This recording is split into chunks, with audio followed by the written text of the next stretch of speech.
Hello बच्चों, एक periodic property और मिल रही है तुम्हें, ताकि पीरियोडिक प्रॉपर्टीज़ वाला चैप्टर तुम्हें कॉन्फिडेंस दे और उसकी जो प्रॉब्लम आए तुम सॉल्व कर सको।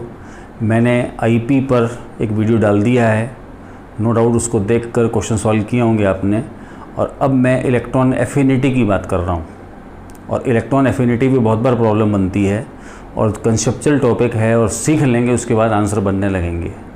ध्यान रहे, इलेक्ट्रॉन एफिनिटी जो है उसको मैं शॉर्टकट में ईए बोल रहा हूँ, और विशेष बात क्या है, इसी को इलेक्ट्रॉन गेन एंथैल्पी बोलते हैं, और शॉर्टकट में उसका सिंबल डेल्टा HEG लिखा जाता है। ये एंथैल्पी है, एनर्जी का एक फॉर्म है, और EG का मतलब इलेक्ट्रॉन गेन। तो इलेक्ट्रॉन गेन एंथैल्पी की बात करनी है। अक्सर बच्चे कंफ्यूज होते हैं कि EA और क्या डेल्टा HEG अलग अलग हैं या एक ही चीज़ हैं। सब कुछ सीखने को मिलेगा, समझना। मैं सिंपल वे में मीनिंग ले रहा हूँ।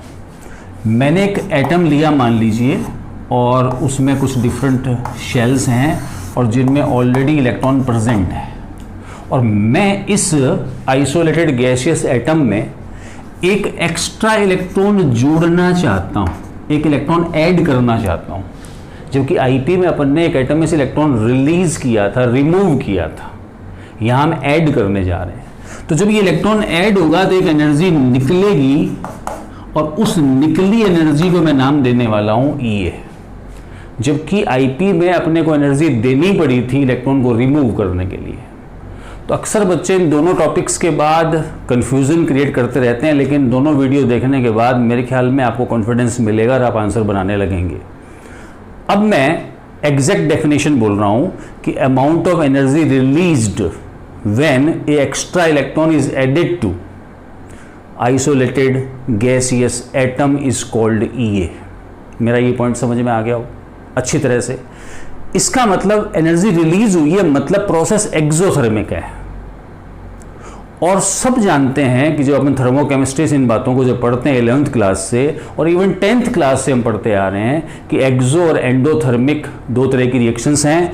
और आप लोगों ने एक डेल्टा H साइन पढ़ा है, जिसको एंथैल्पी ऑफ रिएक्शन या हीट ऑफ रिएक्शन भी कह सकते हैं। इसके लिए जब आपने नेगेटिव साइन लिखा तब आपने कहा ये एक्सोथर्मिक है, और जब डेल्टा H आपने पॉजिटिव लिखा तो आपने इसको एंडो कहा।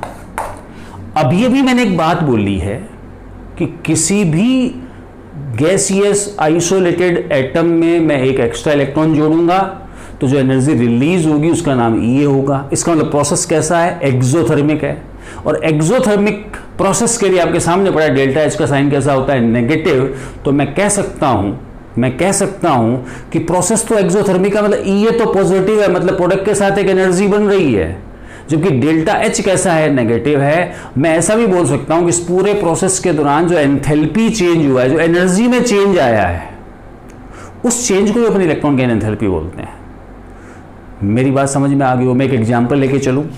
मान लीजिए मैंने क्लोरीन गैस का कोई एटम लिया, उसमें एक इलेक्ट्रॉन ऐड किया, तब जाकर ये क्लोरीन गैस एनायन बना, और प्लस एक एनर्जी निकली, जिस एनर्जी की वैल्यू मुझे याद है इसलिए मैं लिख रहा हूं 348 किलो जूल पर मोल की मैंने बात कर दी। मान लो ये EA है, ध्यान दे ये EA है। मैंने इसी को ऐसे लिख दिया बच्चों, क्लोरीन गैस ही लिखा, प्लस एक इलेक्ट्रॉन जोड़ रहा हूं, Cl माइनस गैस बना, और मैंने डेल्टा HEG करके लिख दिया -348 किलो जूल पर मोल।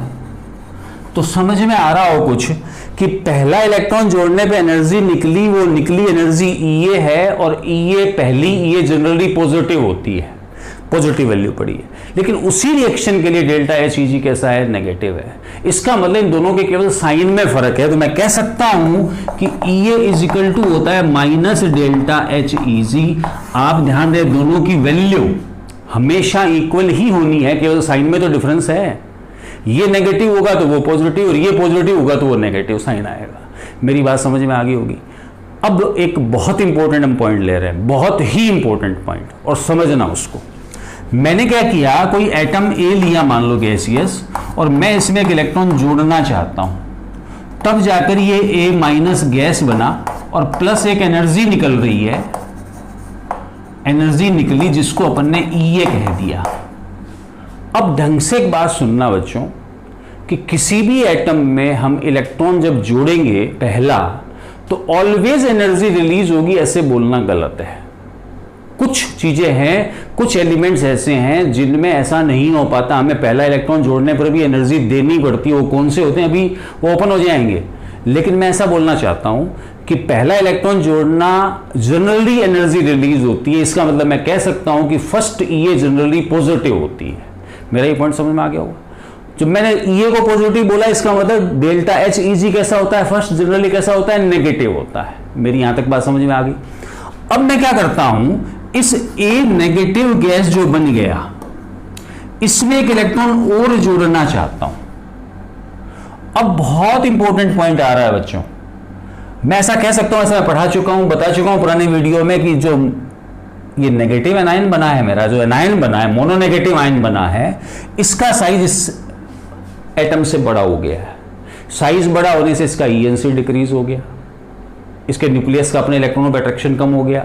तो अब ये न्यूक्लियस एक एक्स्ट्रा इलेक्ट्रॉन पे आसानी से अट्रैक्शन नहीं बना पाएगा, पहला कारण। दूसरा कारण, दोनों पे इलेक्ट्रॉन पे भी चार्ज नेगेटिव, इस मोनोनेगेटिव एनायन पे नेगेटिव दिख ही रहा है, तो इनमें रिपल्शन लगेगा, नेगेटिव नेगेटिव की रिपल्शन लगेगा। तो जब मैं दूसरा इलेक्ट्रॉन जोड़ने जाता हूं तो इलेक्ट्रॉन इजीली नहीं जुड़ता, लेकिन मैंने ठान ली इलेक्ट्रॉन तो जोड़ना है, तो मुझे उस इलेक्ट्रॉन को जोड़ने के लिए एनर्जी देनी पड़ेगी बच्चों। इसका मतलब तब जाकर ये डाई नेगेटिव गैस आयन में बदलेगा। और मैंने इस बार अभी बोला एनर्जी देनी पड़ेगी, इसलिए मैं रिएक्टेंट की तरफ एनर्जी लिख रहा हूं। इसका मतलब इस बार प्रोसेस एंडोथर्मिक बन रहा है।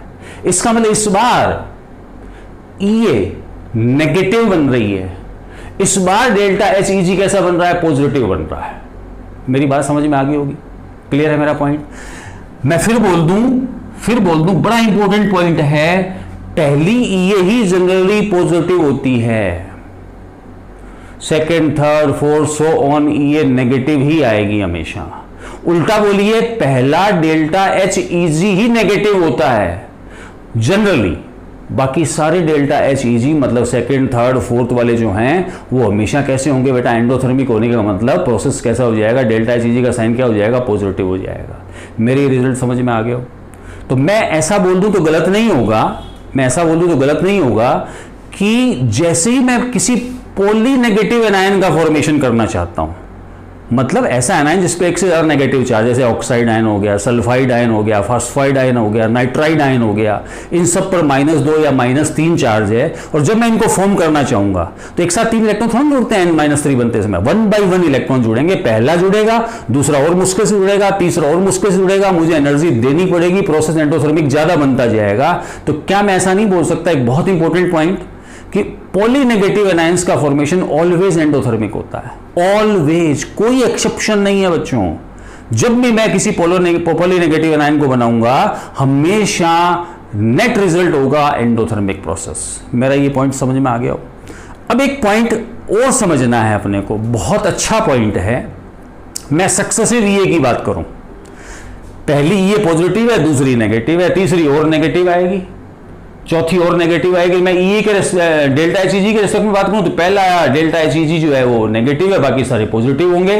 तो मुझे ऐसा क्वेश्चन मिल जाए कि किसी एक एलिमेंट के E A first plus E A second plus so on ये चल रहे हैं, और इनमें कुछ रिलेशंस पूछ ले किसी एलिमेंट के, जो ईए फर्स्ट ईए सेकेंड जो है ये लेस देन 0 होंगे, ग्रेटर देन 0 होंगे, इक्वल टू 0 होंगे, या अपन कंडीशन से डिसाइड करेंगे, ऐसे ऑप्शंस मिल जाए मान लो। तो अभी मैंने एक बात सिखाई है कि पहला ईए ही पॉजिटिव है, बाकी सारे नेगेटिव आते हैं, और दूसरा इलेक्ट्रॉन जोड़ते समय मुझे जो एनर्जी देनी पड़ेगी ना बच्चों, वो पहले इलेक्ट्रॉन के जुड़ते समय निकली एनर्जी से हमेशा ज्यादा ही होगी, मतलब नेगेटिव साइन की फॉर्म में मैं बोल रहा हूं। इसका मतलब हमेशा सक्सेसिव ईए का सम जो है ना वो नेगेटिव ही रहेगा, मतलब लेस देन 0 ही रहेगा। इसका मतलब मेरा आंसर यही रहेगा, ये आंसर रहेगा। लेकिन यदि मैं सक्सेसिव डेल्टा एच ईजी की बात करूं तो मुझे पता है पहला ही नेगेटिव होता है, बाकी सारे कैसे होते हैं, पॉजिटिव होते हैं। इसका मतलब वो हमेशा ग्रेटर देन क्या आएगा, 0 आएगा। मेरा ये पॉइंट समझ में आ गया हो, अच्छी तरह से समझ में आ गया हो। तो ध्यान रखना, सक्सेसिव ईए का सम हमेशा लेस देन 0 और सक्सेसिव डेल्टा एच ईजी का सम ग्रेटर देन 0 होता है। ये बात पकड़ में आ गई हो।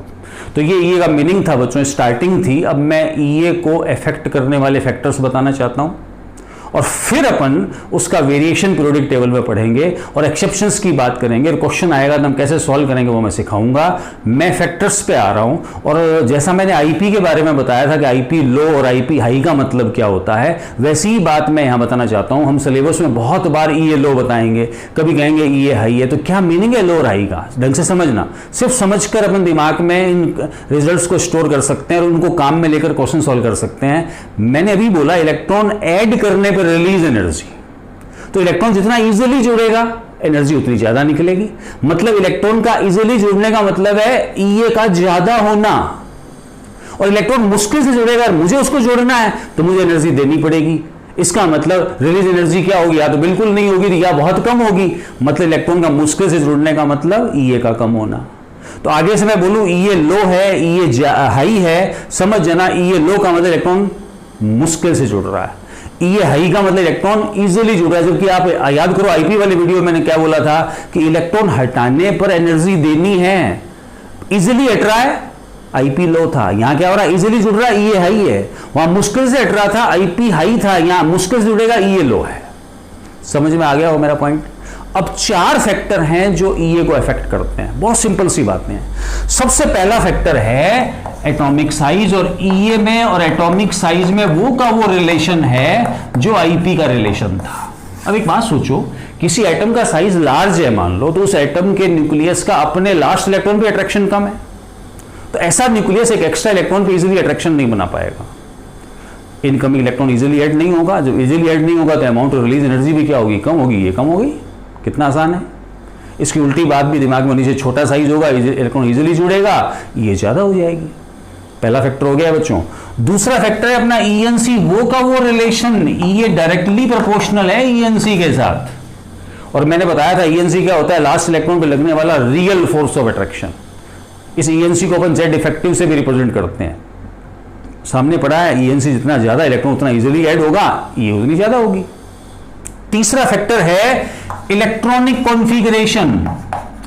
एक बात सीखें बच्चों, जब half field full field configuration को अपन मोर स्टेबल बताते हैं तो उनमें से इलेक्ट्रॉन निकालना, मतलब आईपी की बात कर रहा हूं, बहुत मुश्किल था। तो आईपी बहुत हाई थे इस केस में। आज इन कॉन्फ़िगरेशन को डिस्टर्ब करना फिर मुश्किल है, इलेक्ट्रॉन जोड़ना भी तो मुश्किल है। तो इलेक्ट्रॉन मुश्किल से जुड़ेगा तो ये लो होगी। तो इन केसेस में ईए कम है, जबकि आईपी इन केसेस में आई था बच्चों। 3 फैक्टर हो गए हैं। चौथा और लास्ट फैक्टर है मेरा शिल्डिंग इफेक्ट, जो मैंने मीनिंग बताया था कि इनर शेल के इलेक्ट्रॉनों का आउटर शेल के इलेक्ट्रॉनों पे लगने वाला रिपल्शन, ये जितना ज्यादा रिपल्शन है मतलब कहूंगा शिल्डिंग इफेक्ट उतना ज्यादा है। तो जब एटम के खुद के इलेक्ट्रॉन ही अपने इलेक्ट्रॉनों को रिपेल कर रहे हैं, तो ऐसे इलेक्ट्रॉन जो टारगेट इलेक्ट्रॉन जो एक्स्ट्रा इलेक्ट्रॉन में जोड़ने जा रहा हूं उसको इन्वाइट थोड़ा ना करेंगे, उसको इजीली थोड़ा जोड़ने देंगे। दैट्स वाई ईए क्या हो जाएगी, कम हो जाएगी। इसका शिल्डिंग इफेक्ट और ईए में रिलेशन फिर इन्वर्सली का इफेक्ट, जितना ज्यादा शिल्डिंग इफेक्ट ईए उतनी कम।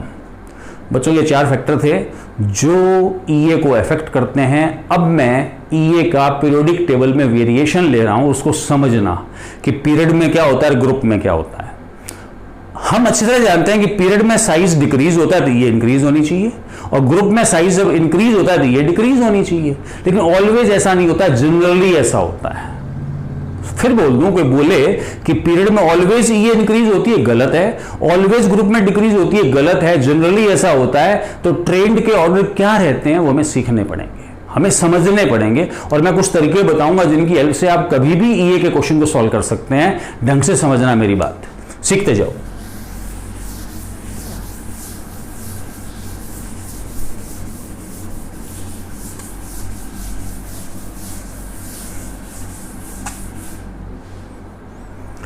ये लो बच्चों, मैंने lithium, beryllium, boron, carbon, nitrogen, oxygen, fluorine और नियोन लिख दिया। ये मेरा पीरियड है। और lithium, sodium, potassium, rubidium, caesium, francium ये अपना ग्रुप है। मैं पहले पीरियड के ट्रेंड की बात कर रहा हूं। पीरियड में ट्रेंड क्या है? नो डाउट ईए हम कहते हैं बढ़ती है, क्योंकि एटॉमिक साइज जो है वो डिक्रीज होता है, और यहां ईए डिक्रीज होती है, कारण वही है एटॉमिक साइज जो है वो इंक्रीज होता है। ये जनरल रिजल्ट है। अब पता है एग्जाम्स में क्वेश्चन क्या आए हुए हैं, वो कहेगा सेकंड पीरियड मेंबर्स के ये ऑर्डर बताओ। रटना नहीं है। कुछ जरूरी आपने सेकंड पीरियड के मेंबर का ईए का ऑर्डर रटा था, उसने थर्ड पीरियड का पूछ लिया, हम कहेंगे मुझे तो ये याद ही नहीं। हमें सीखना है, मैं किसी भी पीरियड के बारे में बात कर सकता हूं। नो डाउट इस ऑर्डर के अकॉर्डिंग या इस रिजल्ट के अकॉर्डिंग इंक्रीजिंग ऑर्डर होना चाहिए था, लेकिन ऐसा नहीं है, नहीं है बोल रहा हूं। तो जब भी आप पीरियड में, समझना बच्चों, बहुत इंपॉर्टेंट पॉइंट बोल रहा हूं, जब भी आप पीरियड में ईए का ट्रेंड डिसाइड कर रहे हैं तो मेरे कुछ पॉइंट काम में लें। सबसे पहली बात मैं बताना चाहता हूं, पीरियड में ईए डिसाइड करते समय इलेक्ट्रॉनिक कॉन्फ़िगरेशन कंसीडर करें। इसी का मतलब इलेक्ट्रॉनिक कॉन्फ़िगरेशन। मैं एक पॉइंट बोलना चाहता हूं, जो मैंने आज स्टार्टिंग में बोला कि पहला इलेक्ट्रॉन जोड़ते समय एनर्जी हमेशा निकलेगी जरूरी नहीं है, जनरली वर्ड बोला था मैंने। सेकंड पीरियड में या ओवरऑल में एक बात बोलूं, इनर्ट गैसेस और एक मेरा पूरा सेकंड ग्रुप बोल रहा हूं, और ऑल इनर्ट गैसेस बोल रहा हूं, और 15th ग्रुप में केवल नाइट्रोजन बोल रहा हूं, पूरा ग्रुप नहीं है बच्चों, सिर्फ नाइट्रोजन। बहुत इंपॉर्टेंट पॉइंट, मैं एक बात बताना चाहता हूं, ये पे कोई भी प्रॉब्लम आए ना बच्चों, सबसे पहले ये पॉइंट दिमाग में ले आना, कभी भी आंसर गलत नहीं होगा। मैं पॉइंट अपना रिपीट कर रहा हूं, जीरो ग्रुप, ध्यान है, जीरो ग्रुप किसको बोलते हैं? 18th group. इनर्ट गैसेस को जीरो ग्रुप भी बोला जाता है, 18th ग्रुप। सेकेंड ग्रुप मतलब एल्कलाइन अर्थ मेटल्स, और सिर्फ 15 नंबर ग्रुप 15th ग्रुप में नाइट्रोजन। इनकी फर्स्ट ईए मतलब पहला इलेक्ट्रॉन जोड़ते हैं तो एनर्जी निकलती नहीं है, देनी पड़ती है। मतलब इनका डेल्टा एच इजी पॉजिटिव होता है, ऐसा बोल दो फर्स्ट। और ईए कैसी होती है? फर्स्ट नेगेटिव होती है। या कह दो एनर्जी निकली नहीं, मुझे किसी भी इलेक्ट्रॉन को जोड़ने के लिए एनर्जी देनी पड़ रही है, इसका मतलब एनर्जी निकली, एनर्जी तो जीरो है, मतलब उस समय मैं ईए जीरो बोल सकता हूं। इसलिए अपन डेल्टा एच इजी का कॉन्सेप्ट काम में लेते हैं और साइन अपन चेंज करते रहते हैं, माइनस और प्लस बोलते रहते हैं। मेरा पॉइंट समझ में आया? दोबारा बोल रहा हूं, इनर्ट गैसेस सेकेंड ग्रुप और सिर्फ नाइट्रोजन 15th ग्रुप में इनका ईए कम होता है, बहुत कम होता है। इन तीनों में कम किसका है? इनर्ट गैसेस का सबसे कम है। देखो इस ट्रेंड के अकॉर्डिंग तो नियॉन का इस पीरियड में सबसे हाईएस्ट ये होना चाहिए था, मैं कहता हूं सबसे कम है, इस पूरे पीरियड में सबसे कम है। मेरा पॉइंट काम में लेना पड़ेगा। हर पीरियड में इनर्ट गैसेस का अपने अपने पीरियड में ये सबसे कम है। इनसे ज्यादा होगा सेकेंड ग्रुप वालों का, और उससे ज्यादा होगा इस पीरियड में नाइट्रोजन का, और बाकी मेंबर्स को आप अरेंज करेंगे। तो मैंने पॉइंट बोल दिया क्या? इनर्ट गैसेस, दूसरा सेकेंड ग्रुप मेंबर, और तीसरा नाइट्रोजन। इन सब के लिए डेल्टा एच इजी कौन सा? First delta H easy positive होता है बच्चों। जैसे मैं एक बात बताऊं, नियॉन गैस है मेरे पास, मैं इसमें एक इलेक्ट्रॉन जोड़ता हूं ना, तो नियॉन गैस एनायन बना, लेकिन पता है डेल्टा एच इजी कितना है? +116 किलोजूल पर मोल है। मुझे ये डेटा याद है इसलिए मैं लिख रहा हूं। बेरिलियम के लिए मैंने इलेक्ट्रॉन गैस में बेरिलियम गैस में मैंने एक इलेक्ट्रॉन जोड़ा, तो बेरिलियम गैस एनायन बना। पता है डेल्टा एच इजी कितना है? 61 प्लस में लिख रहा हूं किलोजूल पर मोल। और ध्यान दें, नाइट्रोजन गैस में जब मैं एक इलेक्ट्रॉन जोड़ता हूं ना बच्चों, तो नाइट्रोजन गैस एनायन बना, और डेल्टा एच जो है इसका +31 बोल रहा हूं, 31 किलोजूल पर मोल है। आपके सामने तीनों की वैल्यू पॉजिटिव आई है, डेल्टा एच इजी पॉजिटिव आया है। इसका मतलब ईए तो एनर्जी तो निकली नहीं, एनर्जी तो हमें देनी पड़ी है। तो क्या इनकी ईए सबसे कम नहीं होगी? और सबसे कम देखो इसकी है, उससे ज्यादा इसकी है, सबसे ज्यादा इसकी है। समझ में आ रहा है मेरा पॉइंट? इसलिए पीरियड में जब भी आप ट्रेंड डिसाइड करें, सबसे पहला पॉइंट ये काम में लें, और ये बहुत जबरदस्त पॉइंट है। सेकंड पॉइंट पे आ रहा हूं, पीरियड में ईए का ट्रेंड बनाने का सेकंड पॉइंट आ रहा है मेरा। सेकंड पॉइंट ढंग से देखना। सेकंड पॉइंट ये है बच्चों कि NS1 कॉन्फ़िगरेशन का ईए जो है NP1 से ज्यादा बताएं। NS1 का NP1 से ज्यादा। NS1 में एक इलेक्ट्रॉन जोड़ती है, NS2 होता है, कंप्लीटली फिल्ड हो रहा है, आसानी से इलेक्ट्रॉन जुड़ जाएगा। तो हमेशा ध्यान रखें NS1 का ईए NP1 से हमेशा ज्यादा पीरियड में। और लास्ट बात बोल रहा हूं तीसरी, NP2 का ईए हमेशा NP3 से ज्यादा होगा, क्योंकि NP2 तुरंत NP3 में बदल जाएगा, मतलब हाफ फील्ड में हो जाएगा। जब भी आप ईए पर क्वेश्चन सॉल्व कर रहे हैं ना बच्चों, मेरे ये 3 पॉइंट अप्लाई करने, आंसर आ जाएगा। अब मैं आप लोगों को सेकेंड पीरियड मेंबर के ईए ऑर्डर लिख के दे रहा हूं, और समझना उसको। ये लो सबसे कम नियॉन का, सबसे कम नियॉन सबसे हाईएस्ट होना चाहिए था। क्यों है बता दिया, ऑलरेडी ऑक्टेट कंप्लीट है, इलेक्ट्रॉन इजीली ऐड नहीं होगा, मुझे एनर्जी लगानी ही पड़ेगी। इससे ज्यादा बेरिलियम का, इससे ज्यादा नाइट्रोजन का, मतलब ये 3 एलिमेंट तो मैंने निकाल दिए इनमें से पीछे की तरफ। अब आ जाओ यहां पर, यहां से स्टार्ट, ये एलिमेंट बचे मेरे पास। क्या ये NS1 नहीं है, 2S1 नहीं है, और क्या ये 2P1 नहीं है? ये लिखा हुआ पड़ा, NS1 का ज्यादा होता है NP1 से। पता है इसके बाद का नंबर किसका है? बोरोन का। बोरोन से ज्यादा पता है किसकी है? लिथियम की। अब आपके सामने ये तो पीछे आ ही चुका है, तो फिर है कौन? कार्बन, फिर कौन है? ऑक्सीजन, और फिर कौन है? फ्लोरीन। ये आंसर है बच्चों। ध्यान रहे, मैंने कार्बन लिखा नहीं है, कार्बन और फिर ऑक्सीजन और फिर फ्लोरीन, ये मेरा आंसर है। ये है सेकंड पीरियड के मेंबर्स के ईए का ऑर्डर, जिसको बिना रटे हुए यूज लें, मेरे ये पॉइंट काम में लें। अब देखिए जोरदार क्वेश्चन ला रहा हूं, बहुत इंपॉर्टेंट क्वेश्चन आ रहा है। अब मुझे लिथियम के नीचे मान लीजिए सोडियम और मैग्नीशियम और aluminium, silicon, phosphorus, sulphur, chlorine, argon, मतलब मुझे थर्ड पीरियड के मेंबर्स के ईए का ऑर्डर पूछ लिया। समझना, ये तो गए काम से। सबसे कम आर्गन की, उससे ज्यादा मैग्नीशियम की। अब ध्यान रहे, फास्फोरस काम में नहीं लेना, सिर्फ क्या बोला था? नाइट्रोजन। अब ये पॉइंट काम में लेने हैं। अब आ जाओ, इसका है 3S1, ये है 3P1, मतलब 3S1 का ज्यादा होगा, मतलब सोडियम का ईए एल्यूमिनियम से ज्यादा है बच्चों। फिर मैं यहां आ गया, ये है क्या? NP2, और ये NP3, ये लिखा हुआ पड़ा NP2 का ज्यादा होगा, मतलब यहां फास्फोरस आएगा, फिर सिलिकॉन आएगा, फिर सल्फर आएगा, और फिर क्लोरीन आएगा। बच्चों ये आंसर है किसका? थर्ड पीरियड मेंबर्स के ईए का ऑर्डर है। ये जबरदस्त बातें हैं। जब भी पीरियड में आप ये डिसाइड करें ना बच्चों, मेरे ये 3 पॉइंट ध्यान रखना, कभी गलती नहीं होगी, कभी भी नहीं।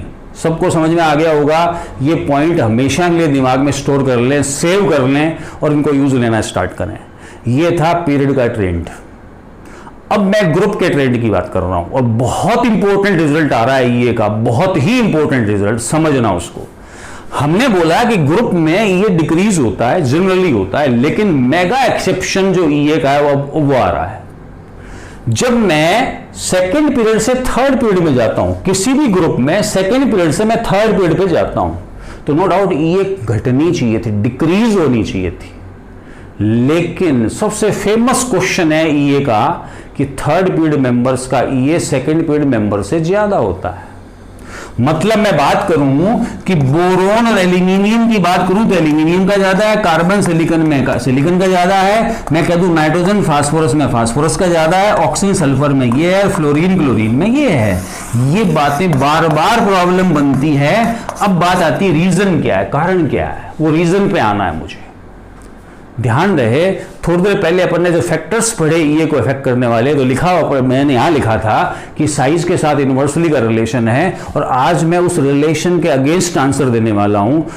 देखिए एक बात है, अपन थ्योरेटिकली चीज़ों को पढ़ते हैं, इनकी ईए जब कैलकुलेट की गई ना बच्चों, तो इस ऑर्डर में मिली, और हमें कैलकुलेटेड वैल्यू या एक्सपेरिमेंटल वैल्यू को ही वैलिड मानना होता है, और फिर उन बातों को हम थ्योरेटिकली एक्सप्लेन करते रहते हैं, तो और उनको अपन नाम एक्सेप्शंस का दे देते हैं। तो समझना ढंग से, सेकेंड पीरियड मेंबर्स में इलेक्ट्रॉन कहां ऐड होगा? 2p में, क्योंकि सेकेंड पीरियड वालों का आउटर मोस्ट शेल सेकेंड, और उसमें सब शेल कौन सा? p, तो इलेक्ट्रॉन p में आके ऐड होगा, और थर्ड पीरियड में 3p में जुड़ेगा। तो ऐसा बुक्स में लिखा हुआ मिलता है, या जो एक्सप्लेनेशन मिला थ्योरेटिकल वैल्यू को एक्सप्लेन करने का जो एक्सप्लेनेशन मिला, उसमें क्या कहा गया कि 2p का साइज 3p से छोटा है। साइज छोटा होने से वहां इलेक्ट्रॉन डेंसिटी हाई है, इलेक्ट्रॉन रिपल्शन ज्यादा है, इस कारण इनकमिंग इलेक्ट्रॉन इजीली ऐड नहीं होगा as compare to third period. 3p का उल्टा बोल दो, 3p का साइज बड़ा, इलेक्ट्रॉन रिपल्शन कम, इनकमिंग इलेक्ट्रॉन इजीली ऐड होगा, ईए ज्यादा। आप आओगे सर साइज तो बड़ा होने से तो ईए कम होना चाहिए, नो डाउट एक्सेप्शनल केस ये है, बाकी नीचे हमेशा मैं साइज बढ़ाऊंगा तो ये घटाऊंगा। ये एक बहुत इंपॉर्टेंट पॉइंट था बच्चों, ध्यान रहे। अब जबरदस्त रिजल्ट आ रहा है उसको समझना, और 2 जबरदस्त ऑर्डर आ रहे हैं उनको समझना, और वो हमेशा ध्यान रखना, वो पेपर में क्वेश्चन बनकर आते हैं। पीरियड का वेरिएशन पड़ा है, इनर्ट गैसेस का ईए सबसे ज्यादा होना चाहिए था ईच पीरियड में, लेकिन अपन ने तो सबसे कम बता दिया। इसका मतलब हेलोजेंस पे अपना पीरियड ईए का अकॉर्डिंग यहां खत्म हो रहा है, और हेलोजेंस का ईए अपने अपने पीरियड में सबसे हाईएस्ट हो गया। अब हेलोजन में भी सबसे ज्यादा किसका हुआ? हिसाब से तो फ्लोरीन का होना चाहिए था, लेकिन अभी भी मैंने क्वेश्चन बताया है, अभी भी मैंने पॉइंट बोला है कि E A of third period element always greater than होती है E A of second period member से। इसका मतलब हेलोजेंस में सबसे हाईएस्ट ईए क्लोरीन की है। पूरी पीरियोडिक टेबल में भी हाईएस्ट ईए क्लोरीन के। जब भी ईए पे क्वेश्चन आ रहा है, क्लोरीन ऑप्शन में दिया और हाईएस्ट ईए की बात है, ऑर्डर बनवा रहा है, कॉन्फिडेंटली कहिए क्लोरीन सबसे आगे आएगा। तो ध्यान रहे, एक तो 17th ग्रुप और एक 16th ग्रुप के मेंबर्स के ईए के ऑर्डर ध्यान रखना। और 16 में तो बहुत ही जबरदस्त बात है, बहुत ही जबरदस्त बात है, उसको समझना, ढंग से समझना। ये लो, तो पहले मैं 17th ग्रुप की बात कर रहा हूं। क्लोरीन, फ्लोरीन, ब्रोमीन, आयोडीन, ये ऑर्डर है 17th ग्रुप के मेंबर्स के। ये का मैंने एक्यूरेट ऑर्डर लिखा है, फ्लोरीन का होना चाहिए था ज्यादा, लेकिन वो पीछे आ गया है। इसी तरह से 16th ग्रुप की बात भी ध्यान रखें, बहुत जबरदस्त बात आ रही है। आंसर तो यही होना चाहिए था ना, आंसर तो ये होना चाहिए था, गलत। फिर मैंने इन दोनों को इंटरचेंज किया, ये लो, फिर गलत। जबरदस्त बात है, ऑक्सीजन का ईए इस ग्रुप में सबसे कम है, इसलिए क्वेश्चन बार बार पेपर में आता है। ये लो, सल्फर, फिर सेलेनियम, फिर टेल्यूरियम, फिर पोलोनियम और सबसे पीछे ऑक्सीजन। बच्चों की बात ध्यान रखना, पेपर में ये क्वेश्चन हो जाएगा। कारण वही, ऑक्सीजन का साइज काफी छोटा। देखिए आपकी इसे फ्लोरीन भी तो बहुत छोटा था, सबसे पीछे क्यों नहीं गया? ऑक्सीजन सबसे पीछे चला गया। फ्लोरीन P5 था, P6 होकर स्टेबिलिटी मिल रहा है, ये P4 है, P6 तो नहीं हो पाएगा। साइज छोटा है, तो डेंसिटी ज्यादा, इलेक्ट्रॉन इलेक्ट्रॉन रिपल्शन ज्यादा, इनकमिंग इलेक्ट्रॉन उतना इजीली नहीं जुड़ता, इसलिए अमाउंट ऑफ रिलीज एनर्जी काफी कम होती है, सबसे कम बैठती है अपने ग्रुप में। और अपने एनसीईआरटी में इन सब के ये की वैल्यूज लिखी हुई है बच्चों, ध्यान रहे। ये दो ऑर्डर बहुत जबरदस्त हैं, आपको आने चाहिए। अब मैं क्वेश्चन लेता हूं और उसका आंसर निकालने का तरीका बताता हूं, समझना उनको। बहुत कंसेप्चुअल बात आएगी। मुझे मान लीजिए क्वेश्चन मिला, मुझे मिला कि ऑक्सीजन, सल्फर, फ्लोरीन, क्लोरीन में ईए का ऑर्डर बनाओ। मुझे पता है ऑक्सीजन और सल्फर सेम ग्रुप के, फ्लोरीन, क्लोरीन सेम ग्रुप के। मुझे ये पता है कि इन दोनों में इसकी ज्यादा है, इन दोनों में इसकी ज्यादा है, इन दोनों में इसकी ज्यादा है, इन दोनों में इसकी ज्यादा है। मैं पीरियड में जा रहा हूं, ये बढ़ रही है। ग्रुप में थर्ड पीरियड वालों का ज्यादा होता है, मैं पीरियड में जा रहा हूं, क्लोरीन की ज्यादा है। मुझे पता है क्लोरीन सबसे हाईएस्ट नंबर पे तो आना ही है। तो देखो, इसकी तरफ दो ग्रेटर देन के साइन आ गए, इसकी तरफ लेस देन के दो साइन आ गए, मतलब ये सबसे पीछे, ये सबसे आगे आएगा। तो ऑक्सीजन की सबसे कम है। इसके बाद क्या कहना है? इसके बाद ज्यादा आएगी सल्फर की, फिर आएगी फ्लोरीन, इसके बाद आएगा क्लोरीन। ये मेरा आंसर है। मुझे मान लीजिए नाइट्रोजन, फास्फोरस, कार्बन, सिलिकॉन मिल गया। रटना नहीं है इन चीजों को। मुझे पता है कार्बन, सिलिकॉन सेम ग्रुप के, नाइट्रोजन, फास्फोरस सेम ग्रुप के, इन दोनों में से इसकी ज्यादा, इन दोनों में से इसकी ज्यादा, इन दोनों में इसकी ज्यादा, इन दोनों में इसकी ज्यादा। देखिए ये P2 है, ये P3, ये P2 की ज्यादा होती है। एक्सेप्शन बताया अभी मैंने। इसका मतलब सबसे आगे सिलिकॉन, सबसे पीछे कौन आएगा? नाइट्रोजन। तो नाइट्रोजन सबसे कम। अब बात आती है सेकंड नंबर पे मैं किसको लेकर आऊं? हाईएस्ट नंबर तो मुझे पता है सिलिकॉन आना है, तो नाइट्रोजन के बाद फास्फोरस, फिर कार्बन और फिर कौन? सिलिकॉन। ये आंसर है। तो बच्चों एक तरीका बता रहा हूं कि जब पास वाले ग्रुप के मेंबर और पास वाले पीरियड के मेंबर दिए होते, सेकंड थर्ड पीरियड दिया हुआ है और 16, 17 या 14, 15 ग्रुप दिया हुआ है, पास वाले ग्रुप के मेंबर दिए हुए, तो आंसर हमेशा second period, third period, second period, third period, second period, third period, second period, third period आएगा। 2-3 आएगा। लेकिन ध्यान रहे, कंडीशन बोल दी है मैंने, पास वाले पीरियड और पास वाले ग्रुप होने चाहिए। लेकिन अब एक अच्छा क्वेश्चन बनाता हूं, समझना उसको। बहुत बढ़िया क्वेश्चन बन रहा है, सीखना। जैसे मान लीजिए मुझे प्रॉब्लम मिल गई, उसने ऑक्सीजन, सल्फर और फ्लोरीन और ब्रोमीन दे दिया मान लो। अब एक लोचा पड़ गया कि इन दोनों में मुझे पता है कि इसकी ज्यादा है, इन दोनों में मुझे पता है इसकी ज्यादा है, इन दोनों। क्लियर है? अब बात यह आती है कि ब्रोमीन का मैं रिलेशन कहां बनाऊं। तो एक पॉइंट बताना चाहता हूं कि 17th ग्रुप के किसी भी मेंबर का ईए, चाहे आयोडीन होता तब भी मैं बोल सकता हूं, 17th ग्रुप के किसी भी मेंबर का ईए 16 ग्रुप वालों से कम नहीं होगा। ध्यान रहे, वो 17 वाले हमेशा आगे ही आएंगे। तो मैं फिर बोलना चाहता हूं ऑक्सीजन सबसे पीछे जाएगा, फिर सल्फर आएगा, फिर ब्रोमीन आएगा और फिर फ्लोरीन आएगा। फिर मेरा आंसर मैं बोलना चाहता हूं, यहां देखिए, यहां वो 2 3 क्यों नहीं बना, क्योंकि ये पास वाले पीरियड के मेंबर नहीं है। समझ में आ गया हो मेरा पॉइंट। एक और जबरदस्त बात सीखना, उसको मैंने एक अच्छा रिजल्ट बोला है वो हमेशा के लिए ध्यान रख लें। 17th ग्रुप के किसी भी मेंबर का ये 16th वाले मेंबर से कम नहीं होगा, ज्यादा ही आएगा, ध्यान रहे। अब एक बात, जो दो पीरियोडिक प्रॉपर्टी मैंने पढ़ा दी, कौन सी, आईपी और ईए, इन दोनों में मैं रिलेशन बनाना चाहता हूं, इन दोनों में रिलेशन की बात कर रहा हूं। समझना बच्चों, बहुत इंपॉर्टेंट रिजल्ट है। तो मैं बता रहा हूं रिलेशन बिटवीन आईपी एंड ईए। सीखना बच्चों, बहुत अच्छा रिजल्ट आने वाला है। मैंने कोई एटम ए गैस लिया मान लो, और मैंने इसमें एक इलेक्ट्रॉन ऐड किया, तब जाकर ये गैस एनायन बना और प्लस एक एनर्जी निकली, जिस एनर्जी को मैंने नाम ईए दिया। या मैं ऐसा बोल दूं कि फॉरवर्ड डायरेक्शन में ये ईए है। मेरे जच गई कि मैं इस ए माइनस में से एक इलेक्ट्रॉन हटाना चाहता हूं।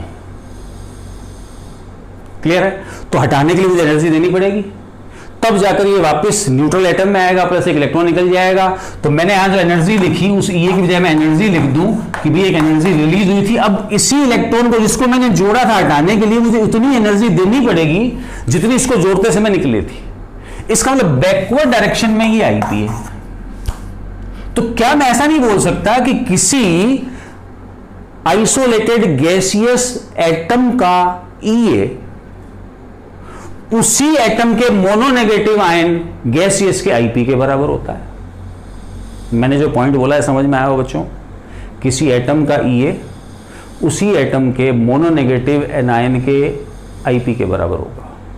उल्टा बोल दो चाहे कि किसी मोनोनेगेटिव एनायन का आईपी, मोनोनेगेटिव एनायन का आईपी जो है न्यूट्रल एटम के ईए के बराबर होती है।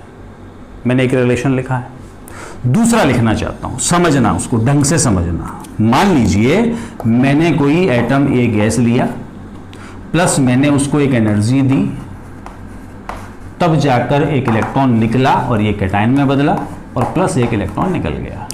अब की बार मैं बोल रहा हूं फॉरवर्ड डायरेक्शन जो है ना बच्चों, मेरा आईपी है। इस कैटायन में जब इस इलेक्ट्रॉन को मैं जोड़ूंगा तब जाकर ये बनेगा, और जब मैं इलेक्ट्रॉन जोड़ूंगा तो एनर्जी निकलेगी, मतलब बैकवर्ड डायरेक्शन में ये ई है। तो मैं ऐसा बोल सकता हूं कि किसी आइसोलेटेड गैसियस एटम का आईपी और उसी एटम का मोनोपॉजिटिव कैटायन जो है या मोनोपॉजिटिव आयन जो है उसके ईए की वैल्यू बराबर होती है। केवल साइड में तो फर्क है, एक में एनर्जी दी है, एक केस में एनर्जी निकली है। मान लो मैं क्वेश्चन दूं और मैं कहूं कि सोडियम गैस का आईपी जो है 5 इलेक्ट्रॉन वोल्ट पर एटम है, तो इसकी ईए कितनी होगी? ध्यान रहे, सोडियम की ये नहीं बात नहीं कर रहा हूँ, सोडियम के आईपी को बोला है तो मैं इसके Na+ की ईए पूछना चाहता हूँ, तो Na+ की इतनी होगी, लेकिन साइन चेंज कर दो। मेरा पॉइंट समझ में आ गया होगा? ध्यान रहे, दो रिलेशन बोले हैं मैंने, इस रिलेशन को मैं फिर बोल के बता रहा हूँ कि एक एटम का आईपी जो है उसी एटम के मोनोपॉजिटिव आयन के ईए के बराबर होता है। समझ में आ गया बच्चों? मतलब Na का आईपी और Na+ गैस का ईए का वैल्यू हमेशा बराबर होगा। अब जैसे मान लो मुझे प्रॉब्लम मिल जाए, और वो प्रॉब्लम ये है, उसको समझना ढंग से, कि मान लीजिए मुझे पूछ ले कि फ्लोरीन, क्लोरीन, फ्लोराइड और क्लोराइड, मुझे मिल गया नाइट्रोजन N-, फास्फोरस P-, मुझे मिल गया oxygen sulphur, oxygen minus, sulphur minus. ये 3 क्वेश्चन है बच्चों। हमें ऑर्डर आईपी का बनाना है, ईए का नहीं, आईपी का ऑर्डर पूछ लिया मान लो। ये क्वेश्चन सॉल्व करना और कमेंट बॉक्स में इनके आंसर तुम्हें मिलेंगे, और मेरे ख्याल में ये पीरियोडिक प्रॉपर्टी कॉन्फिडेंस देगी तुम्हें। दोनों प्रॉपर्टीज़ हो गई हैं आईपी और ईए, और खूब सारी प्रॉब्लम मिलती हैं इन पे, उनको सॉल्व करें तभी आपका कंसेप्ट क्लियर होगा और नेक्स्ट वीडियो के लिए तैयार रहें।